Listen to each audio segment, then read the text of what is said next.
Tony from Victorville.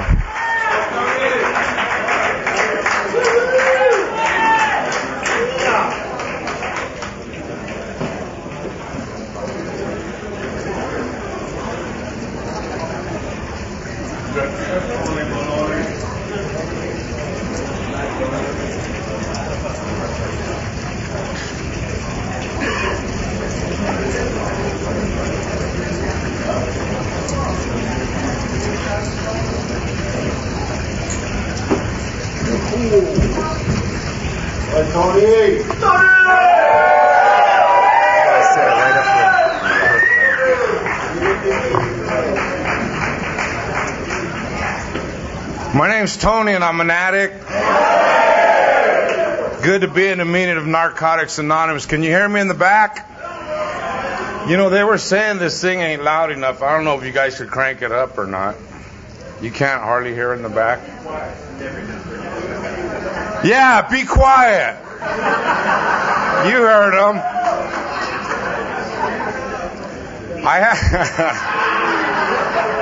I need a chair. Okay, my name's Tony and I'm an addict. Good to be in a meeting of Narcotics Anonymous. I had about 6 good stories and I can't remember any of them. So you know what I wanted to do is we have some people from the fellowship from Japan, from Tokyo, and that's amazing to me. And I would like to welcome the brothers and sisters that we have here today from Tokyo, you know.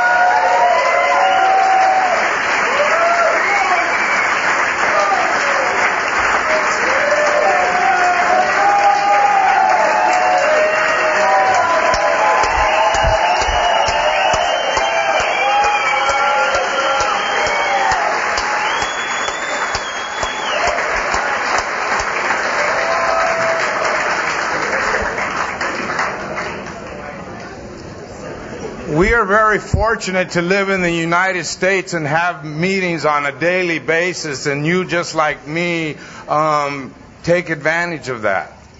In 1995, I was at a world convention in Paris, France, and I ran into a guy from Turkey, and he emailed me for a while until I got honest with him, and I guess I hurt his feelings, and he quit emailing me. But at the time, in 1995, there was one meeting a week in Istanbul, is that how you say it?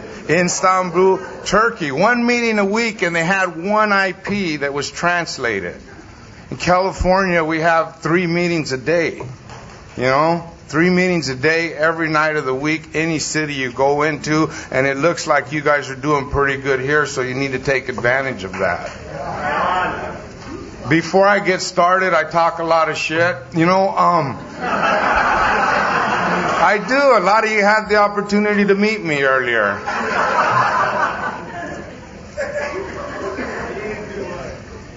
So I'm going to start with what I ask is a moment of silence.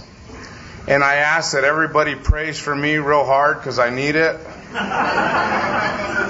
Pray that I'm honest. Stick on that one for a few seconds. That I carry a message of Narcotics Anonymous and that I carry a message of hope. And I will say a prayer for all of you, that you could have an open mind, a little bit of patience, a little bit of tolerance, and get some of the hope that you're praying for me to share. So could we have a moment of silence, please?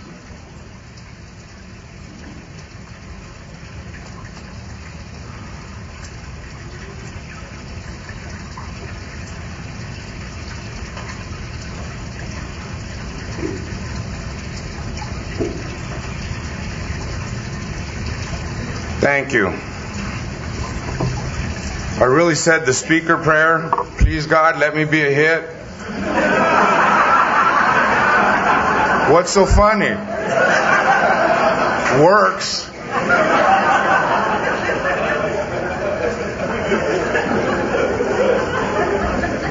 So what I need to do is relate to everybody prior to getting into my story, because what I've seen happen around here is if I said my drug of choice was heroin, all the speed freaks will leave, right? If I say my drug of choice is speed, all the heroin addicts jam. If I say my drug of choice was marijuana, usually everybody leaves.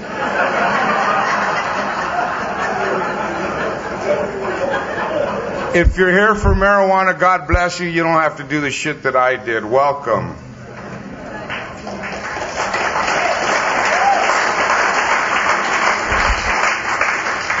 So what I'm saying is we tend to look at the differences instead of the similarities, so I'm going to try to relate to you in some way because you can't all be Mexican when you grow up. A few of you got a good start, but the rest you can't. So what happened to me as a little baby, my father used to drink beer, right? And I'm a little baby, like in diapers and stuff, and I would go up to the coffee table and pick up his beer and take a sip of his beer. And then eventually, so I believe that's the first drug I ever took.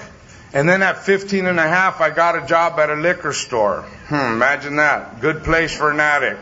And when I started drinking beer at that liquor store, or when I was 15 and a half, Schlitz malt liquor had just come out. Everybody else can relate to that?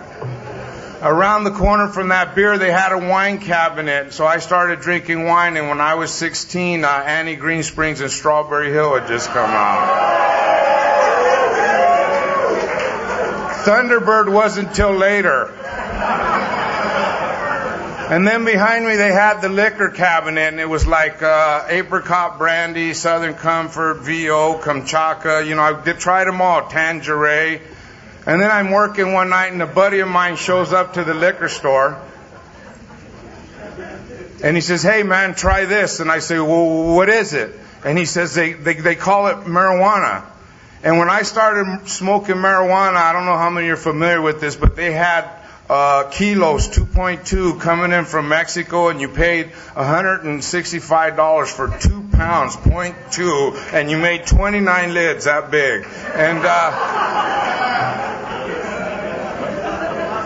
all of a sudden it started changing, and then they came with these little bags, and they called it Colombian. And then all of a sudden the Colombian turned to the black and blonde Lebanese hash. And then that turned into Thai stick, and then that turned into honey oil, and then that turned into skunk. And then one day I look at the counter, and there's my little buddy, and he says, hey, try this. And I looked at him, and I said, "Well, what is it?" And he says, "They call it speed." And when I started doing speed, we had the cross tops, 10 for $1. And then all of a sudden that changed to these things called black beauties. And then that changed to these things called Christmas trees. And then them changed to pink hearts. And then we started snorting that crank shit that burns the shit out of your nose and your eyes water. And then I look down at the counter, and there's my little buddy, and he says, "Hey, try this." And I said, "Well, what is it?" He says, "They call them downers." And when I started doing downers, we were doing the F40s, 4 for $1. F40s turned into yellow jackets. Yellow jackets turned into rainbows. Blue and purple Valium turned into Mandrex coming in from Tijuana. Turned into Quaaludes, and it was cool because you could smoke them. Then one day I look at the counter, and there's my little buddy, and he says, hey, try this. And I said, "Well, what is it?" He said, "They call it LSD." First LSD I ever took was an orange barrel. I was trying to cut it on top of the toilet, and it kept shooting out from under the razor blade. Then all of a sudden they had this little piece of plastic. They called it window pane. Then they had this paper with the dot, and he said that was blotter. Then they had these big brown tablets, and it was called chocolate organic mescaline. Then all of a sudden they came out with this cool shit, and it had pictures of Mickey Mouse on it. Another one, Mr. Natural with the big beard, Then my friend comes in the liquor store one day, and he says, "Hey, try this." And I said, "Well, what is it?" He said, "They call it PCP." And when I started doing PCP, we're getting it from East LA, City of Terrace, and it was mint leaves, and you rolled it up like a cigarette. Went back a month later, and this dude had this brown cigarette, and he said they called it a Sherm. Went back a month later, guy had a baby bottle and shit, dipping cool cigarettes, called them wet daddies, And then I look down at the counter, and there's my buddy, and he says, "Hey, try this." I said, "Well, what is it?" He said they call it heroin. Heroin turned into methadone programs. Believe that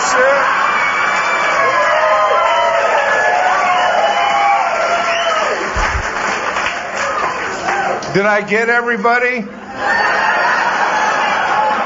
So you don't have to worry about being Mexican.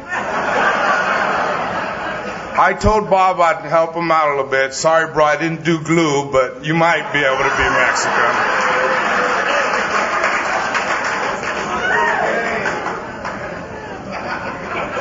My drug addiction lasted 18 years. I got 18 drug-related arrests. I was in and out of recovery houses. I've been on methadone maintenance. I've been on methadone detoxes. Methadone for me was a get-up so that I could go boosting. I'm going to share a story. I always like to share this one because this is what I did to the people who love me the most. When I was smoking PCP, I smoked it like every day for like 2 weeks, and I started hyperventilating.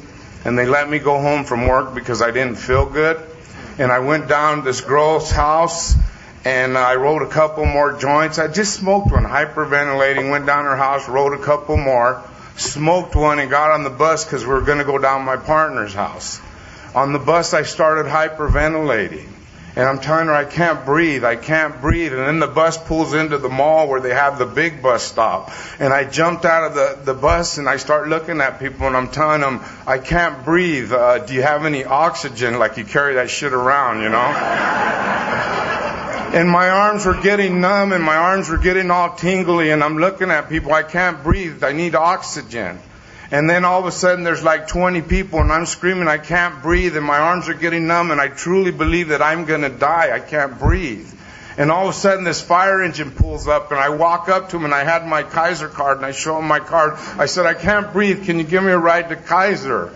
He said, we can't take you in the ambulance. And I remember telling him, fuck you, I'll walk. And I turned around and started walking away and this ambulance pulled up. And I jumped in this ambulance. Well, if you've ever been in the ambulance, they have them big back windows in the back. They don't open. I can't breathe. I jump out of the ambulance. 3 cops grab me. By this time, I don't even have shoes anymore. You know how we do on PCP, start taking off our clothes and shit. I used to anyway. I'm sure none of you guys did. And the cops get me and they throw me in the back of the cop car and all the windows are rolled up and I'm going to die, right? So I lay down and start trying to kick out the back window because I don't want to die. And they looked at me for a little while and they rolled down the front windows and there was a breeze and I could feel it coming in, and now I'm just laying in the back seat soaking wet. And they came and they got in the car and they started driving away, and I kind of like pushed myself up because I was handcuffed, and I looked over the seat and I tried to tell them that Kaiser was the other way. They took me to the mental unit. They dragged me into the lobby. 3 more guys got me and they're dragging me down the hall. I am screaming as loud as I could, get your effing hands off me. I can't breathe. Let me go. I'm going to die. Get your hands off me. And they're dragging me down the hall. They put me in this little room. They put leather straps, 3 of them across, and then they started giving me medication until I went out. The part I want to share is when I was at that mall with the girl and the cops and the ambulance and all them came, this girl got on the phone and she called my mother. And she said, your son's here, he's flipping out, and the cops just took him away, and I think they took him to Metropolitan. And my mom says, okay, and she jumps in her car and she hauls ass over there. My mom walks into the front office and she says, you have my son here, I want to see him. And the lady looks at her and she says, what's his name? And she tells him, she goes, well, we're just admitting him. You can't see him right now. You have to come back tomorrow. And a couple of months later, my mother shared with me when she was walking from the office to her car in the parking lot, she could hear me screaming from inside of the building. That's what this disease made me do to other people. My mom, come on, nobody loves me more than my mom. And that's the way, I made them feel. Them are the things that I did without caring. And I pray on a daily basis that I never have to live that way again. In 1987, I had just got out of the county jail, and I did 4.5 months for like boosting and stuff. And I was shacking up with the girl because I was working in the visiting. Never work in visiting. It's either kitchen or visiting. That's the spot. So if you go out again, your kitchen or visiting room. Remember that.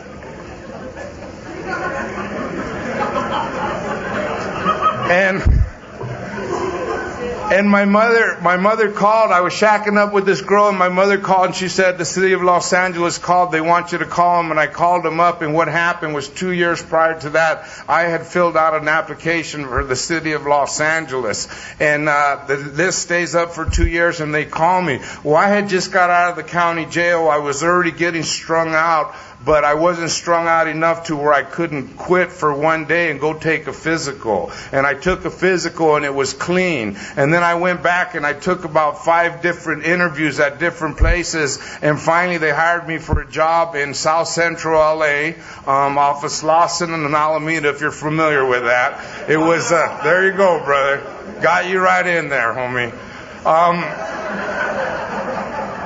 They delivered power poles there, and they hired me, right? So before I start, like, the only thing I'm telling myself, how am I going to keep this job? Because after I took the piss test, I started using again. And here I am getting this job 2 weeks later, and I'm already strung out. And I know I can't keep a job if I'm strung out, so what I do is I tell myself, get back on the methadone program. And I hadn't did that for a long time because I kicked methadone. They dropped me, and I was down to 42 milligrams. I got popped. I went to the county jail, and I didn't sleep for 10 days. And I said, I'm never getting on that shit again. And here I am, an opportunity to have a good job one more time. And I said, you know, I don't have a choice. I need this job. And I got back on the methadone program. I worked in that yard for 2 years. I jumped 2 years. I'm there 2 years. I've been using for 2 years. I weigh 152 pounds now. They told me, Tony, we don't want you going out with the truck drivers because Larry over there don't want to work with you. He says you're loaded and you're going to hurt yourself. He don't want to work with you either. You're always late. He says, so you're going to work in the yard. He says, in the morning you load the trucks. They could leave. If they show up early, get started loading them, finish in the morning. In between, you sweep around here and you kick it here with me. And I said, fine. Well, we start at 7. I never show up till 7:30 because I have to stop in the pueblos, which are projects that are black, to cop my dope before I went to work. So I show up 7:30, half hour late, run to the back real quick and start working real fast like I'm on time and shit, right? And then all the trucks would leave, right? And then I'd go stand by the container, and I'm like loaded on heroin, right? And I'm feeling good and shit. And my head would say, you know what? Some coke would be nice. So I would go in the back. I'm working for the city of Los Angeles. They have copper, you know, all that, just cut pieces, brass, load it in a white company pickup with the city emblem on the side. And then use my driver's license at the junkyard. They're never going to catch me, right? And then I would shoot to the projects, and I would get my coke, and I'd come back to the yard, and I'd sit in the shitter, and I'd slam this coke. And then I'd come out of the shitter, and I'm just shaking. And my head would say, damn, you need some heroin to come down. So I would go in the break room, and I'd borrow $12, shoot to the projects, get the heroin, come back to the shitter, slam the heroin, and come out feeling good. And my head would say, some coke would be nice.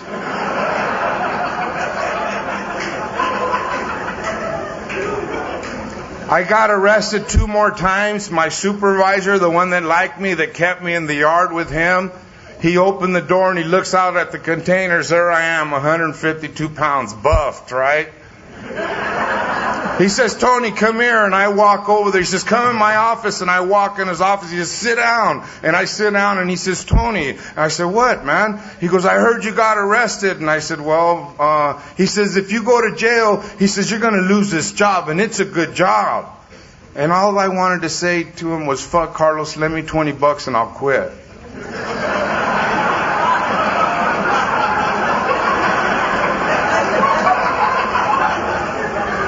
And then he said something about the EAP program, and in the process I went to EAP, and they kind of said, we can't do nothing for you. And I walked out of that building thinking, you know what, I need to go back to jail. I've been running for 2 years. I'm hurting. I can't do this shit. I was tired, man. I wouldn't even steal anymore because I didn't want to go to jail for that again. And I wouldn't even steal. And I mean, my money was gone in 3 days, and I walked out of there. They weren't going to help me. And I said, you know what, I'm going to jail. And a couple of days later, I go to court, right? I've been arrested 18 times. If I got arrested tomorrow and I had to stand in front of the judge, I still would not know what he's talking about. The state of California versus this, 117380. And, you know, I just stand there all cool. I know they say my name. I go to the front and I just stand there. For me, when I'm burned out and I used a lot and I need to go to jail, there's the secret words, how do you plead? And I say, guilty, Your Honor, and I go to jail and I kick it with the homies, lift weights, play handball, eat 3 times a day. So here I am in court that day. He calls up my name. I know that part. I'm standing in front of him. He's reading all this shit off, and I'm just waiting for the magic words. And then he says, come back in 3 weeks. And all I could do was turn around and see who was in the courtroom. Because prior to that, when I would get out of jail, I would go back to Mom and Dad's, because they always used to let me stay there. And I would go back to Mom and Dad's, and when I would get arrested, my mother always knew the day I had to go to court. And she would come into my bedroom and turn on the light, and she'd say, you have to go to court today. She says, get in the shower, I'm going to warm up the car. And then so we'd go to court. One day we're standing in court, and the judge says, come back in 3 weeks, and my mom's sitting in the back, and she actually stands up in the courtroom and raises her hand. And the judge says, yes, ma'am, can I help you? And she says, that's my son. He's living at my house right now. He's stealing from me. He gets loaded every day. Can you please put him in jail? And here I am, 1987, in this courtroom. He says, come back in 3 weeks. And I just turned around and looked, and all I could think was, fuck, I should have brought my mom. She would have got me in that day.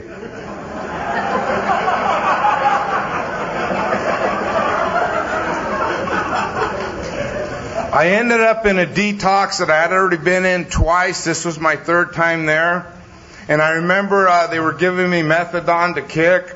And I would walk around telling everybody, that's it, I'm done, I'm never going to use again. I'd walk up to somebody else, that's it, I'm done, never going to use up again. You know, that's it, I'm done, I'm still on methadone, right?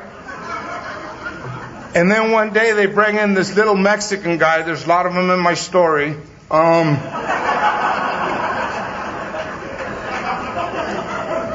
He's an old guy, right? And he says, come here. And I said, what? He says, come here, man. I said, what? He says, I got the bag. And I'm thinking, we're in detox. I go, we're in detox, man. He says, no, check it out. He says, I deal heroin. He says, I started shooting cocaine. My wife got mad because I don't eat and I'm losing too much weight. So she's putting me in here to get off the cocaine, but she doesn't care if I do heroin, and I got the bag. Took me a while to figure it out, too.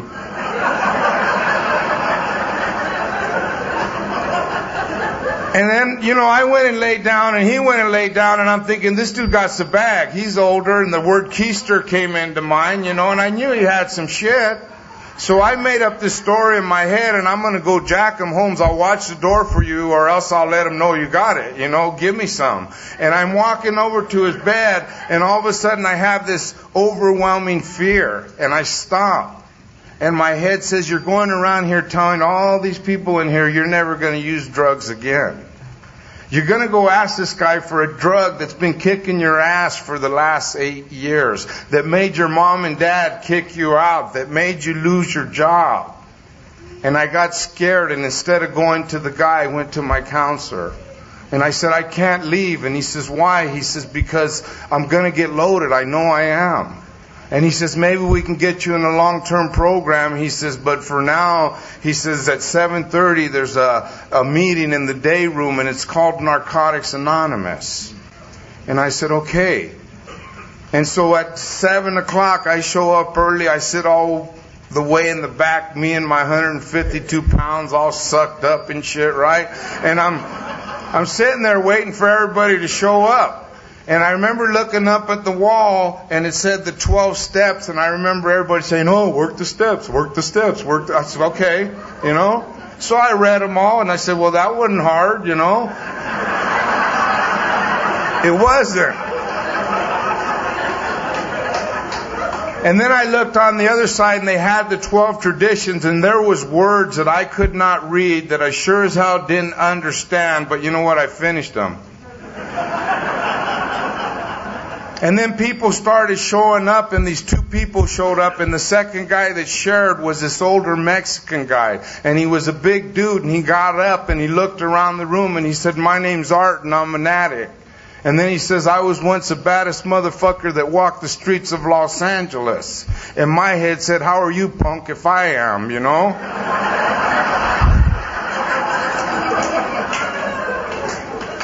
And this guy started sharing his story, and what he said was he was a Golden Glove boxer, and when he was 18, he joined the service, and he was airborne, and he trained to be a Green Beret, and he fought in Korea.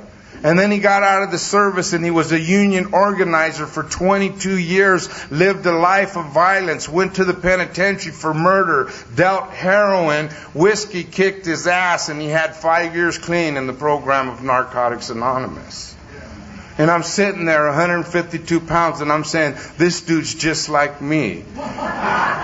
Green Beret, penitentiary for murder, life of violence, and here's me stealing from mom and dad. That's about the same, ain't it?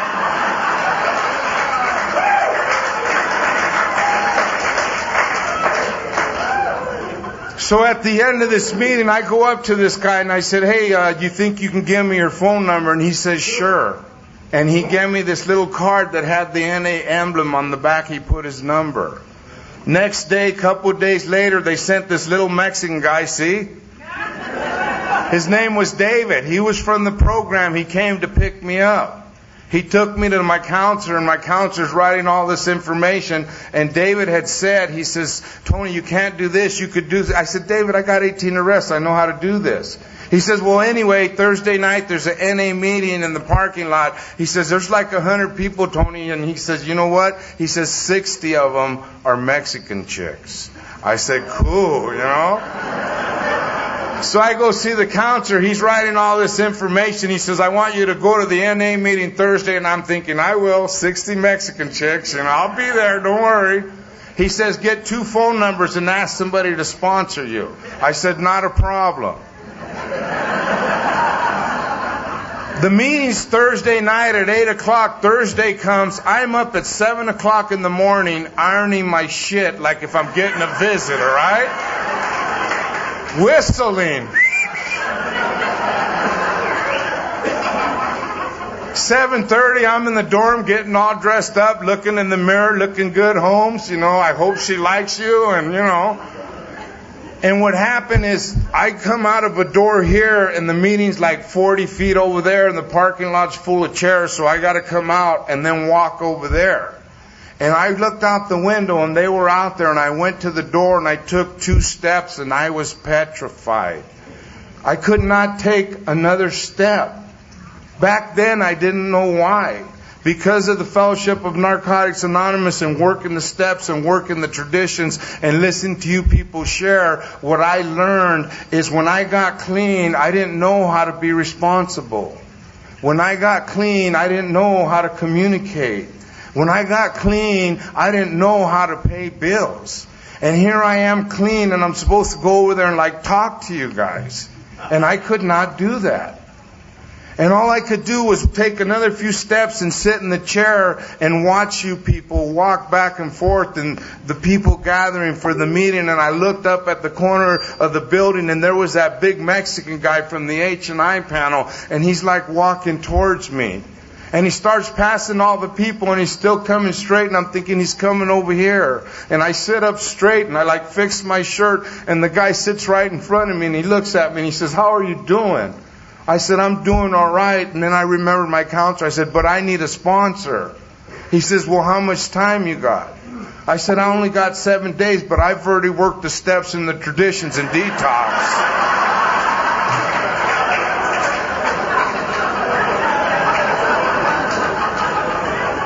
He looks at me kind of crazy like, and he says, well, I'm kind of busy. I don't think I could do it. And he got up and he walked away. And I thought nothing of that because I knew nothing of the Fellowship of Narcotics Anonymous.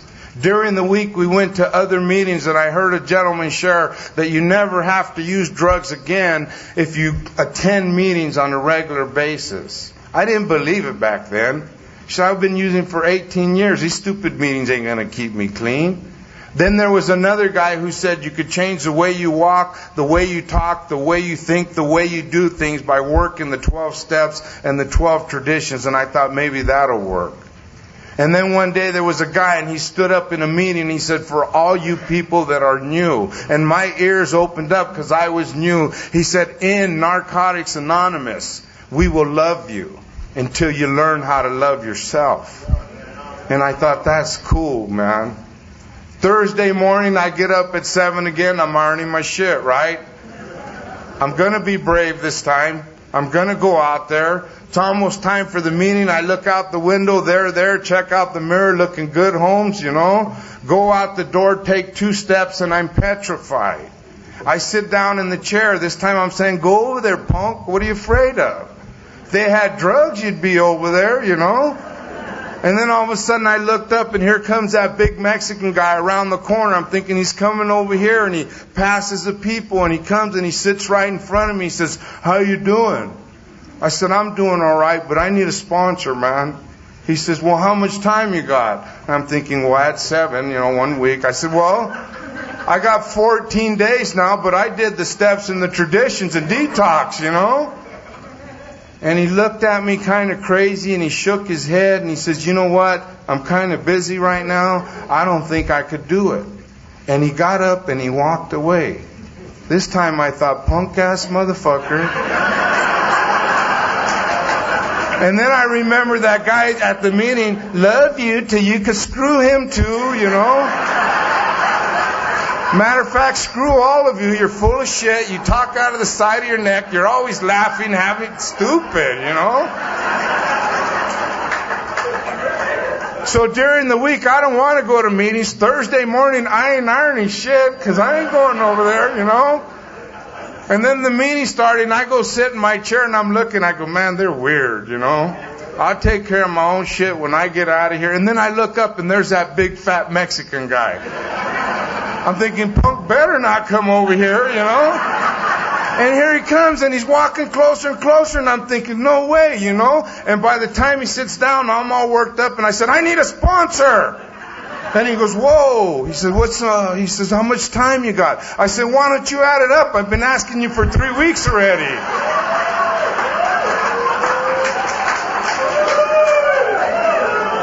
True story. He said, I'll pick you up Wednesday. I went in the house looking for little David. David, I got one, Holmes. What do you do now? Knew nothing of the Fellowship of Narcotics Anonymous. This man picked me up. He took me out to dinner. He paid for the dinner. We went to his sober living house and watched TV for a little while. And then he says, come on, Tony, we're going to a meeting.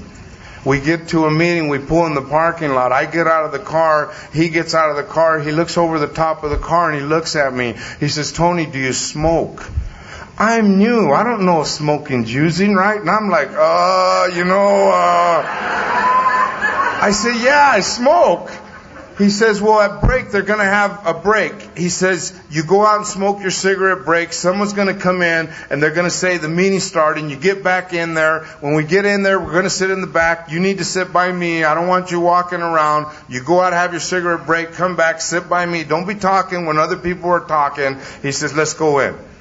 And I'm thinking, I said sponsor, not father. I already got a dad, And here I am, 33 years old, sitting by this big old man, can't get up, can't talk. My friends would walk by and they would just wave because they knew I couldn't get up either,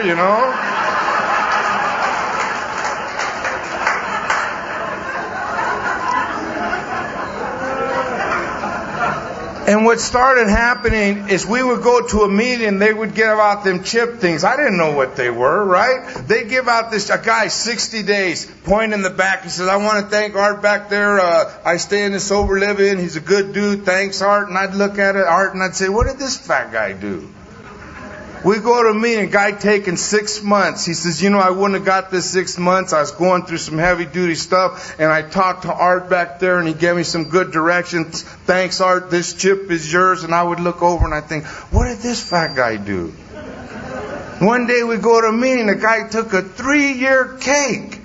He says, I want to thank Art back there. That's my sponsor. And I'm thinking, punk, that's my sponsor.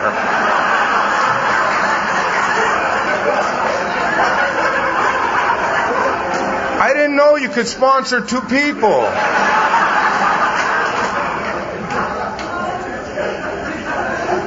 And one day we're sitting in a meeting and people are thanking Art, and I look towards Art and I said, Art. And he looks at me all crazy like he does, and I said, I want to be like you, man. And he looks at me crazy and I said, not fat, help people.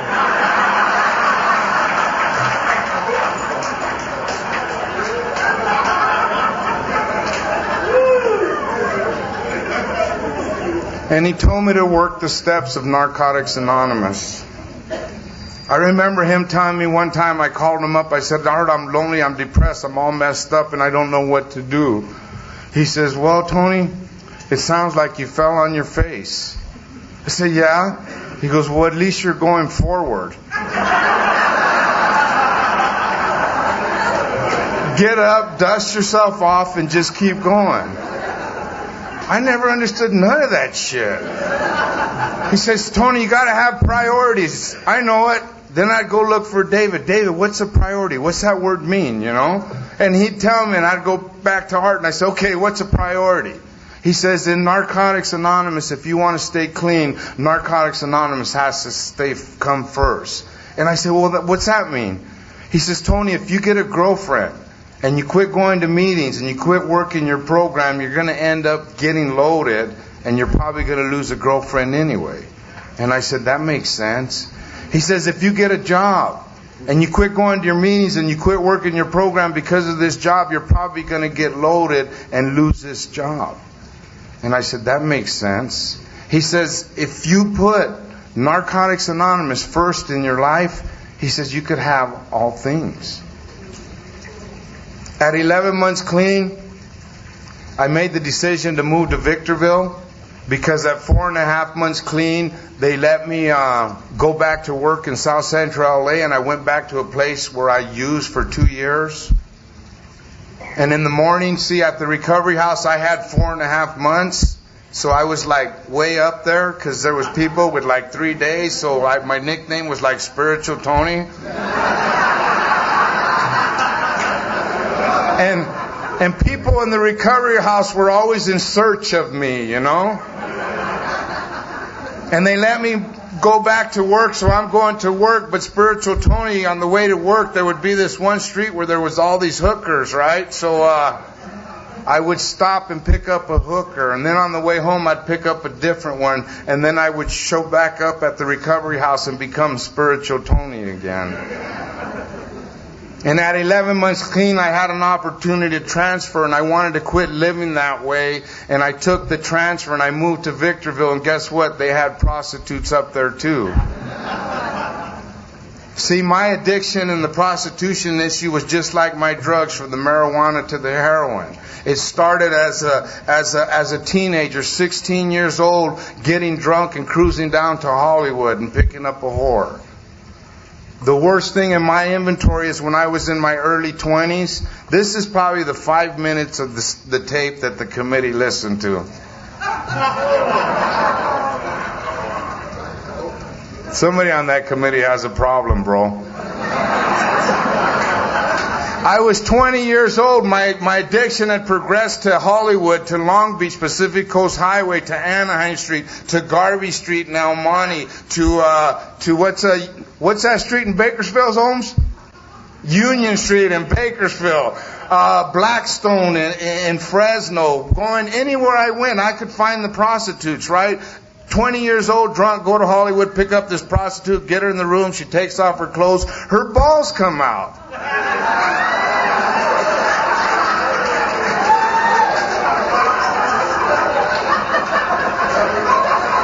I'm drunk, but I'm thinking in my head, this ain't a chick.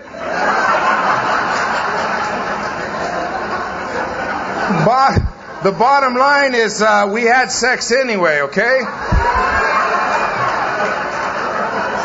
And the people that go, ah, they're the ones waiting by my car when I'm leaving. Bro, I need to talk to you.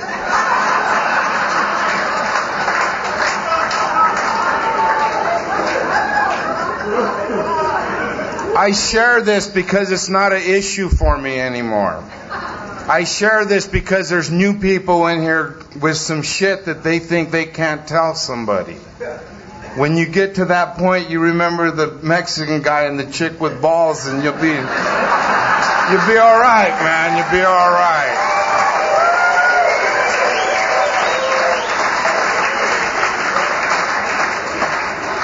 By the grace of God and the fellowship of Narcotics Anonymous, I haven't picked up a prostitute in 9.5 years, okay?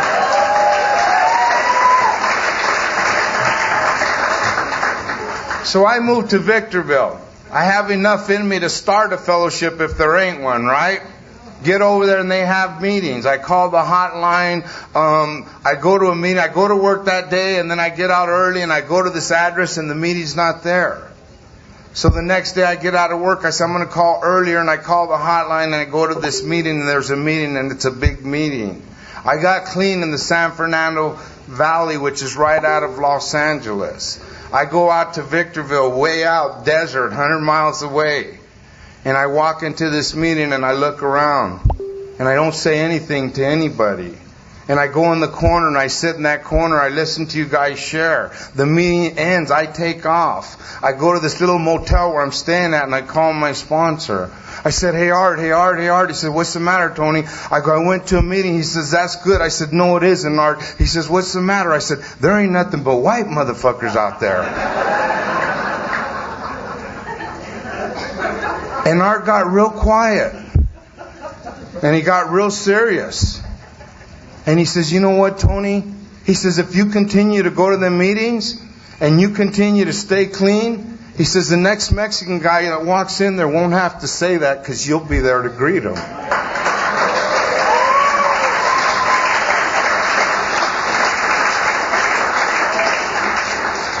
2 weeks later, I'm in that meeting. A black guy walks in. He looks around. He spots the Mexican guy in the corner. He comes and he sits by me. He starts elbowing me. I said, what's the matter, man? He says, dude, he goes, ain't there any black people that come to these meetings? I sat up all straight and looked at him all serious.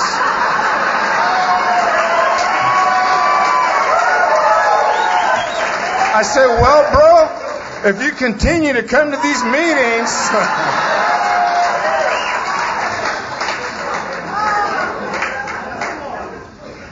I had that motel. The city had got me the motel for 2 weeks, and I had never had an apartment on my own in life. I was 33 years old. I missed the story about not growing emotionally. You know how they always say you quit growing emotionally? Well, I thought because I was a good booster and that I got mine every day, that I knew how to live emotionally, right? They weren't talking about that shit. They were talking about this incident when I was 33 years old and I'm in the recovery house and the counselors are behind me. I'm an elder now, spiritual elder Tony, right? And the counselors are talking behind me and they're saying, hey bro, no, he's telling the girl counselor, I got to go to Civil Brand, which is a county jail, women's county jail in California, to pick up this Mexican girl that's busted for heroin, and she's coming here. And my head said, county jail, I could relate. Mexican, I could relate. Heroin, I could relate. And then my head says, they must be bringing her for you, Holmes, right? So I go to the commissary and I get envelopes, stamps, cigarettes, and candy bars so I could take care of her when she shows up. 33 years old, right? 4.5 months clean. She shows up. I'd say, oh, you need a stamp? I'd run to the dorm, run back. Here you go. Oh, a cigarette? I got an extra pack. Run to the dorm, run back. Envelope? Yeah, I got one. Run to the, for like 2 weeks I'm doing this. And then I figure it's time, right? And so I go looking for her. And I said, well, I've been talking to you for 2 weeks, and I feel like I'm doing okay taking care of you, and I just want to know if you would go around with me. Do you guys remember go around? It's like the 7th grade, right? I hope you're still not using that line. Asking people to go around. That proved to me that I had not grown emotionally. I went and found David, and I said, you know what, Holmes, I'm going to get loaded and hurt her feelings. David looked at me, he said, how are you going to hurt her feelings? She don't even want to go around with you. It's like...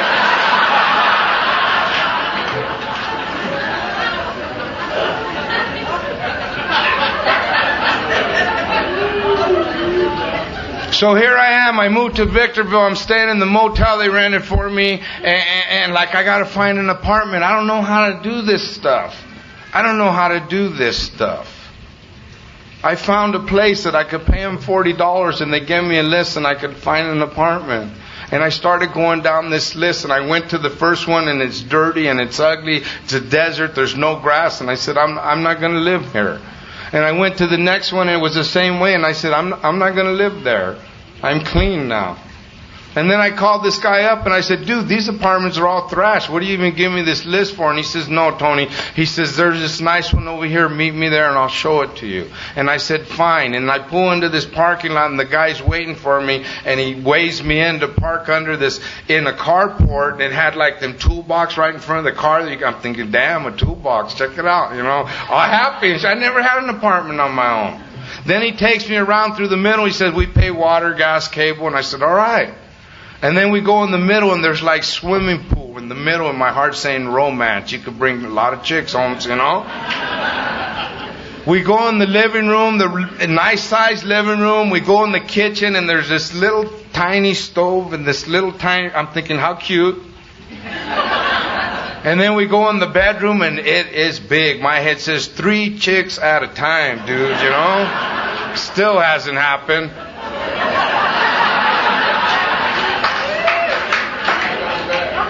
I went into the bathroom, and see, in that motel I had my clothes, right? And in my clothes I had this box, right? And on this box it was Scotch tape, and in there, I already knew it was in there, I taped it, right? What was in there was these sets of blue towels, brand new blue towels that I was given for my apartment. And here I am looking at this apartment, and we walk in the bathroom, and the tub's blue, and the sink's blue, and the bathroom's blue, and my head goes, this is where God wants you, Holmes, And I ended up renting that apartment. Somebody said something about hospitals and institutions, and this is my hospitals and institution. I stayed in that apartment for almost 3 years.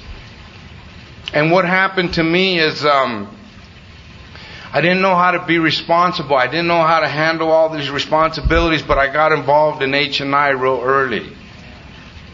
And what I would do is go share, and I would talk with other addicts. A guy came up to me at the banquet meeting, he met me in the elevator.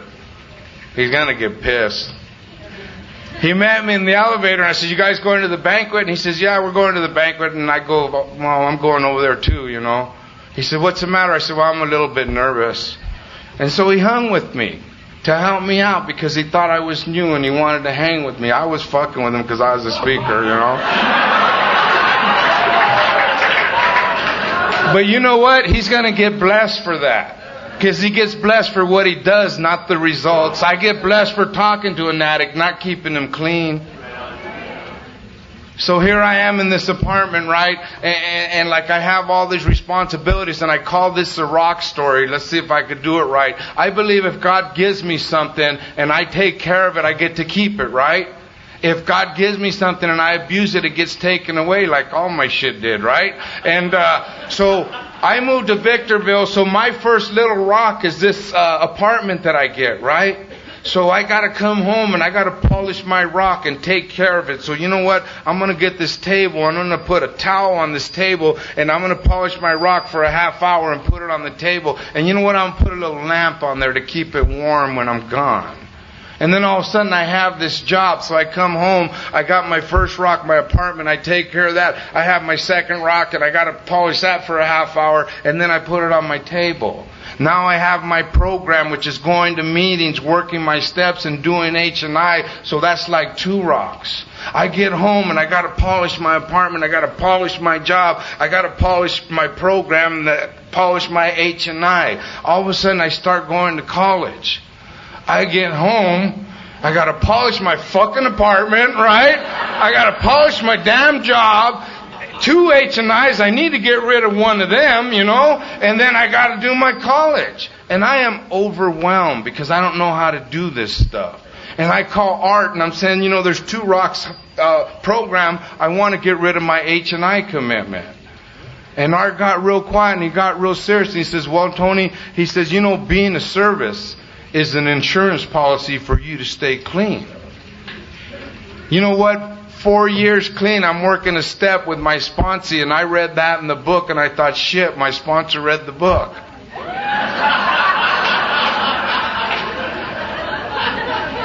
And I said, well, I want to give it up, and I want to play golf and relax. I can't handle all this stuff, Art.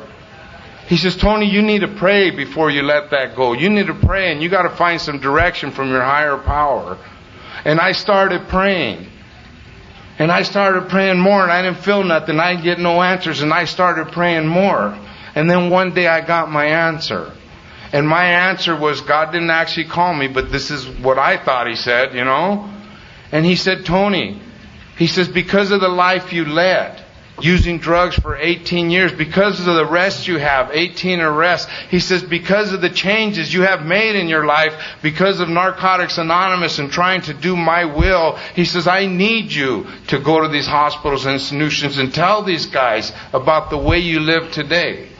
And he says, I'm going to tell you what, if you do that for me, I will stay home and polish the rocks for you.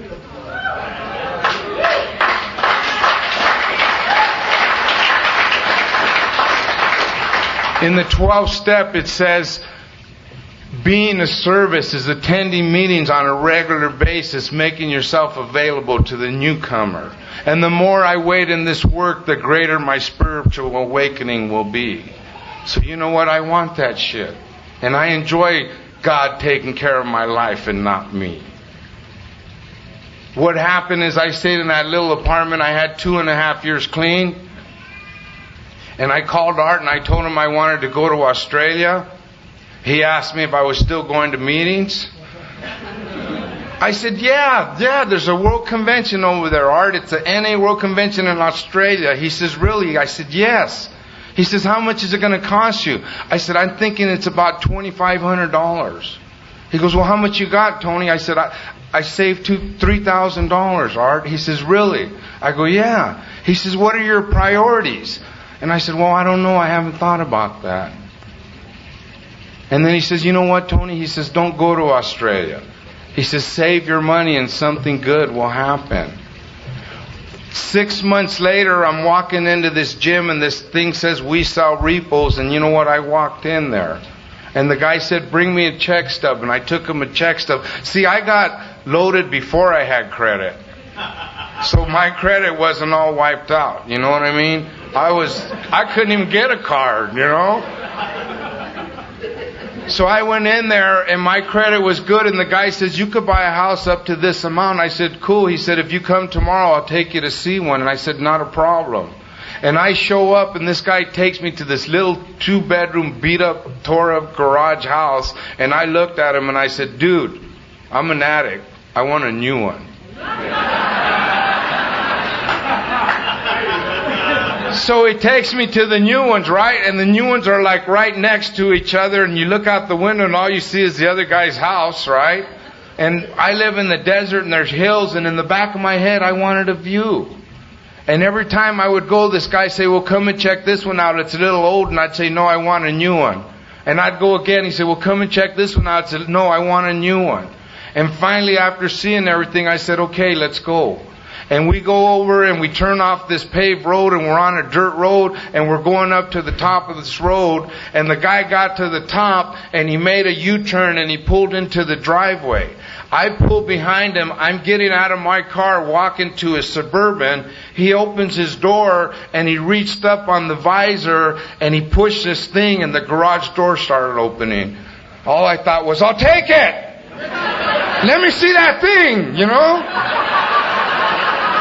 Cool, you know? You say, well, wait, Tony, you got to see the house first. All right. So I went in the house and I walked into the kitchen and I looked behind this little old man that was sitting at the kitchen table, and it had like a microwave, a dishwasher, a trash compactor, and I'm thinking, man, this is pretty cool. And he takes me in the living room and it has this big steel earth stove for like fires and shit. My head goes right to romance again. We walk through the house. There's 3 bedrooms, a bath and a half. And then he says, Tony, come outside and look at the backyard. And I said, all right. And I remember walking at the backyard. I had 3 years clean. Walking into the backyard, and I'm looking down to see where I'm walking, and I could see grass, and I pick up my eyes and I see flowers, and then I pick up my eyes and there's 2 giant trees crossing in the back, and then I picked up my eyes to the edge of the fence and I could see the whole city of Victorville. And my head said, this is where God wants you. I had $4,000. This guy wanted $10,000. I offered him $7,000. He said, give me a couple of days to think about it. I'm walking out of this guy's house wondering, what the hell did I just do? I offered this guy $3,000 more than I had. And I got home to my little apartment and I called my father. And see, by this time I had 3 years clean, and me and my father had built a relationship. Because when I was still using, my dad got me in the den one day and he says, you know what? He says, I don't know why you kids do what you do, because me and my sister both were shooting dope. He says, we love you and we try to do everything we could for you, and you just keep doing this stuff. He says, you're killing your mother. He says, I love her very much and I can't allow you to do that. He says, you need to leave. Shit, I was only 29.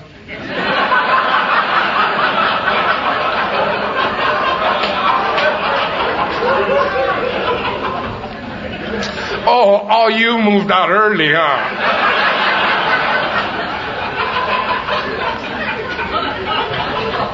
So see, what would happen is in these 3 years that I had clean, my dad moved to Fresno, and it was way far away. How am I doing?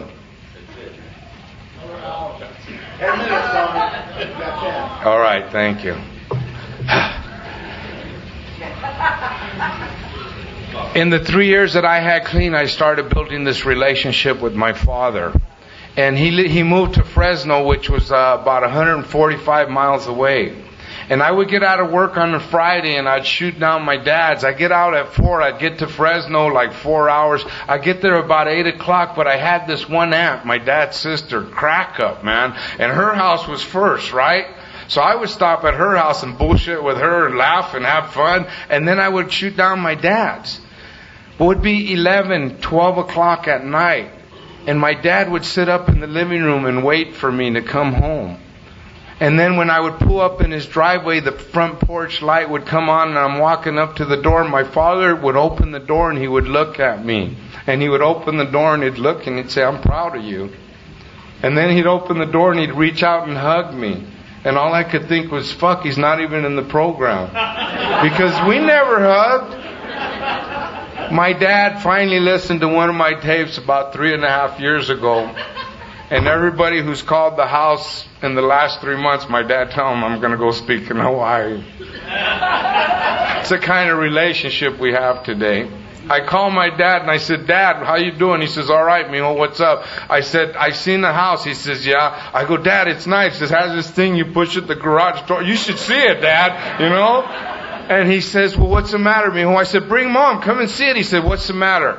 I said, I offered the guy $7,000. I only have $4,000. He said, well, how much you need? I said, I need $3,000. He says, do you like it? I said, Dad, it's nice. Come and see it. He said, no, do you like it? I said, Dad, it's beautiful. You could see the whole city from the backyard. He said, give me your account number. He says, and I'll send you the money. I bought my home in 1992, and I've been there for 10 years.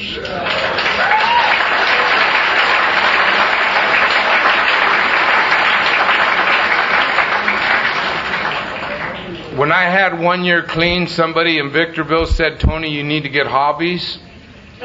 Stealing can't be one of them. So I had to think, what do I do? What do I do? What do I do? And then weightlifting. See, I knew how to do that. County jail. So I went to this gym, fancy gym. I walk in there. As soon as I walk in, they're saying, come and sit at my desk. So I already knew something was wrong, right? I don't know how to do pills. I don't know. She's telling me, okay, you can sign up for a year, and all you have to do is sign here on the line, and you pay for 1 year. And I'm thinking, if I'm late, you're going to try to take my blue towels. No way, no way.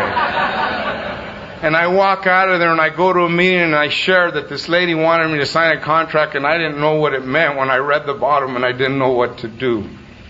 And the guy says, Tony, he says, you don't even have to go there. He says, there's a junior college right down the street. Why don't you go over there and see if you could sign up there? You guys always said, I do the footwork and I leave the results to God. So I went over there and I filled out an application. 3 weeks later, I'm in this weightlifting class at the college. I'm like 34 years old. I feel like the oldest guy in there, but I don't give a shit because it only cost me $36, right? Teacher calls my name. I'm like, present. See, I knew about how you do it in college. And then I said, you know what, I need to leave early. Can I leave early? And the guy says, go ahead. We're not going to dress out tonight. I haul ass. I get to the Thursday night meeting. I'm a little late, but you know what? I'm still okay. And I'm sitting there and I'm moving back and forth. And somebody looks at me and say, Tony, do you need to share? And I said, yes, I need to share. And I got quiet and I looked around and I said, my name's Tony and I'm an addict. I go to college now. Didn't say shit about weightlifting. I got an A in weightlifting. I took a photography class. I got an A in photography. I took a typing class. I got a C. I called Art, told him he needed to call the college, straighten that shit out. I took math classes, I took business classes, I took computer classes, I took Spanish. They called me in the office 4 years later and they said, Tony, you've been coming to school long enough and you have enough credits to get an AS in general business. And I said, really? And they said, yes. They said, in May we're going to graduate. If you want to get a cap and gown, you're more than welcome to graduate with the class. I come from a family of 6. They're all like, I'm in the middle, they're older, and my little brother's 40 years old. And I come from a family of 6 and nobody ever went to college. And I looked at the guy and he said, well, I think I'm kind of old, why don't you mail it to my house? And I went home and I called Art. Art says, I don't believe you, man. I said, what, Art? He says, I don't believe you. I said, what? He says, every time we talk, you talk to me about your parents. Every time we talk, you say, how are you going to make amends to your parents? He says, and now you have the opportunity and you're not even taking it. He says, you need to graduate for your parents. And I went back and I got a cap and gown. It was May of 1995. And we were at this place called Maverick Stadium. And I remember walking across the podium. And I walked down on the other side. And I looked up in the stadium. And my dad was sitting in the corner seat. And he was crying. And my mother was sitting right next to him. And she was crying. And my dad's 2 sisters drove all the way from Fresno, and they're like right next to them, and they're crying. My little brother, his wife, and 3 of my nephews and nieces, they're crying. And the girl I was dating, they're like the whole fucking row's crying, you know. And I looked up there and I thought, shit, I didn't even steal the TV or nothing, you know.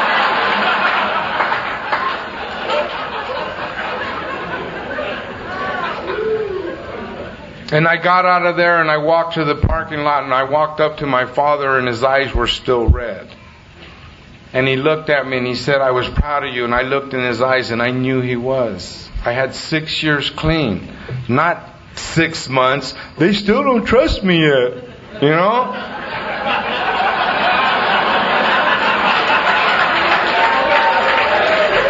I walked up to her, my mom, and her eyes were all red, and I could see in her eyes she was proud of me.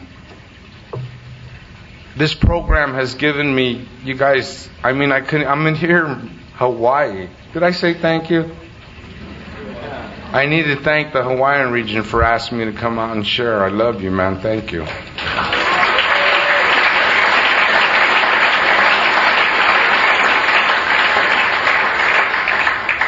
I've had opportunities, like I was at the World Convention in Chicago in 1993, sitting in Wrigley Field watching a baseball game thinking, what the hell am I doing here?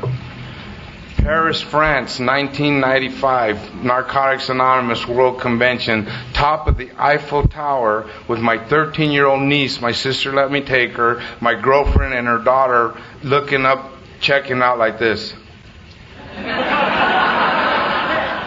Thinking, what the hell am I doing here? Yellowstone National Park, standing in front of Old Faithful, shooting full blast. My 14-year-old nephew and godson standing next to me. We're the only two Mexicans out of 300 people with baggy pants and our hands in our pocket, you know? Old Faithful shooting up full blast. I turned to him and I said, what do you think, mijo? And he said, this is pretty cool, Theo. This is pretty cool. Because I got arrested in different towns, I never picked up a felony, and like for the last 3 years I've been teaching a youth club. I'm a certified NRA coach, believe it or not, 22 rifle. And I signed up to help this guy run this youth club, and he quit in 2 months, and I was left with the bag, and I managed to run that club for 3 years. I used to get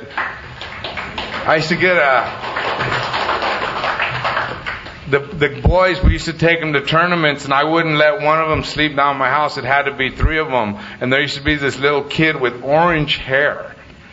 And he used to sit shotgun when we're riding to a tournament, and he'd look over at me. He said, man, don't you think that's a good thing how the United States took Texas, Arizona, and California away from the Mexicans? He goes, and I kind of look at him, he goes, they probably would have fucked it all up, man. And I'm looking at him, and I said, yeah, I guess you're right. But see, he didn't look at me like that. He looked at me as his coach. He looked at me as a person that cares. And that was funny, man.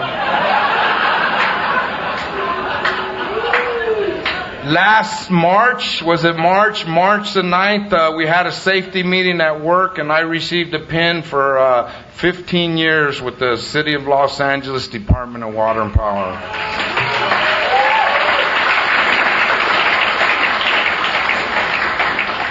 There's 4 things that you guys told me to do when I was brand new, and you know what? They haven't changed.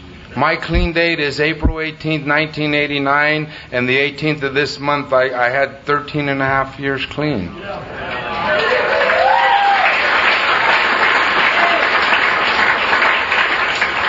There was 4 things, and the way I look at it is 25%, 50%, 75%, 100%. The first thing you said was go to meetings on a regular basis. I went to meetings every day for 2 years because I didn't know what else to do. I didn't know what else to do. And I wanted to use every day, and when I go to the meeting, you guys give me the strength not to use one more time. So they said go to meetings, that's 25%, Tony. I said fine.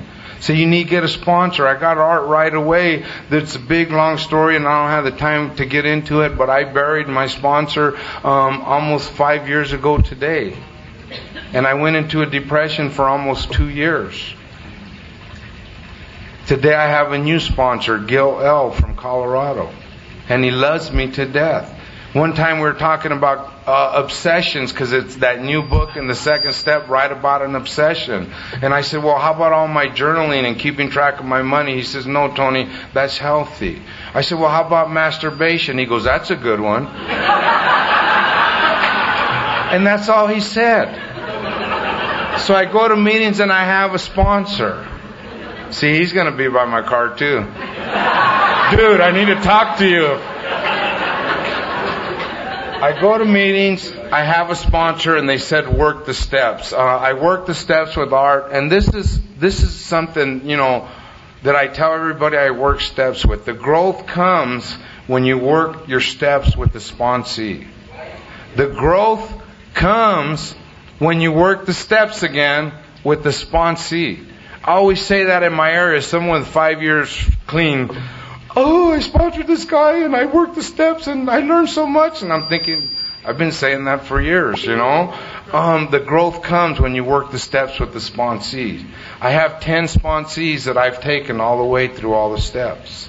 I've worked the steps in state facilities. I have a step study at my house. It's been going on for 2 years. We did the basic text. We did the it works, how and why. It's time. You're fucking with that thing or what? We have, anyway, 25% go to meetings. Go to meetings, get a sponsor, 50%. Go to meetings, get a sponsor, work the steps, 75%. Going to meetings, get a sponsor, work the steps, and be of service. I got in service at 4.5 months clean, and I have been in service every day that I have been in the fellowship of Narcotics Anonymous.